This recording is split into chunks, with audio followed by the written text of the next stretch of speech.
saya kasih tahu sama kalian. Apa ciri-ciri dongeng? Nih ya, saya kasih tahu. Tahun 2014, saya pernah mengajar orang-orang sekelompok mahasiswa dari Universitas Islam Indonesia, UIN. Ya. Nah, jadi teman-teman, pada waktu itu sekitar 2014 itu saya bilang begini. Dari mana kita bisa mengetahui bahwa sesuatu itu dongeng atau peristiwa yang benar-benar sejarah? Contoh saya kasih contoh ya. Ketika Anda berbicara mengenai penyaliban Yesus, biasanya teman-teman, dongeng itu dia tidak bertanggung jawab atau gelagapan ketika ditanya tahun kejadian dan lokasi kejadian. Contoh, saya kasih contoh. Pada waktu kita SD, kita pernah mendengar cerita kancil mencuri timun. Pernah dengar kalian? Pasti pernah dengar kalian. Kancil mencuri timun. Coba tanya, kejadian di mana? Di ladang timun siapa? Dia pasti nggak bisa jawab itu. Terus tahun berapa kejadiannya? Dia pasti nggak jawab itu.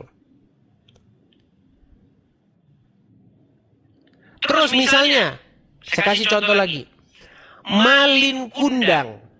Pergi ke Sumatera Barat, itu ada cerita Malin Kundang. Tanya. Kejadiannya ada ya, lokasinya ada. Tahun berapa kejadiannya? Pada masa pemerintahan siapa? Pasti nggak bisa jawab. Karena biasanya dongeng-dongeng itu seperti itu.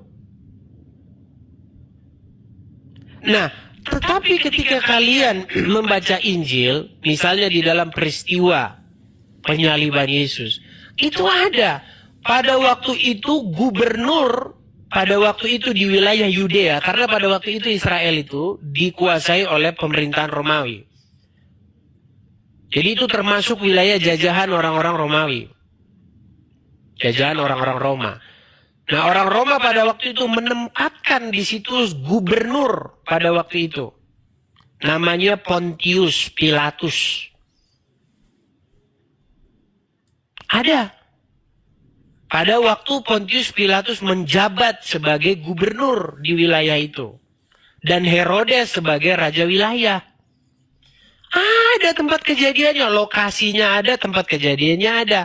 Sekarang kamu saya tanya balik. Muhammad dilahirkan pada masa pemerintahan siapa? Memble kau. Orang Muslim sampai hari ini suruh tak jawab. Pada masa pemerintahan siapakah Muhammad dilahirkan? Gak akan bisa jawab. Makanya ada satu buku.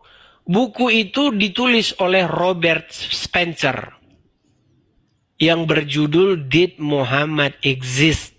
Apakah Muhammad itu benar-benar pernah ada? Kalau kita baca Injil, Yesus dilahirkan pada masa pemerintahan siapa? Pada waktu itu Kaisar Agustus yang memerintah pada waktu itu. Dilahirkan pada masa pemerintahan Kaisar Agustus, disalibkan pada masa Gubernur Pontius Pilatus. Ada. Jadi bukan peristiwa-peristiwa yang dongeng-dongeng. Tahun 700. Nggak usah di Arab. Di Indonesia tahun 700. Pergi Anda ke Museum Gajah samping Monas. Lihat di situ sejarah bangsa Indonesia.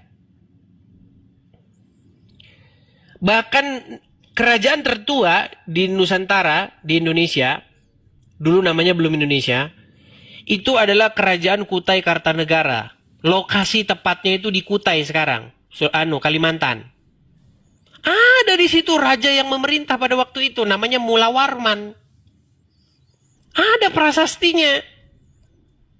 Tahun 300 saja, itu tahun 300, tahun 400 itu Mula Warman. Abad ketiga, abad keempat. Tahun segitu saja sudah ada masa pemerintahan di Kalimantan. Di Arab tahun 700 belum ada pemerintahan. Makanya Muhammad tidak diketahui dilahirkan pada masa pemerintahan siapa. Paling-paling kalau ditanya sama mereka pada waktu pemerintahan Anis. Gimana?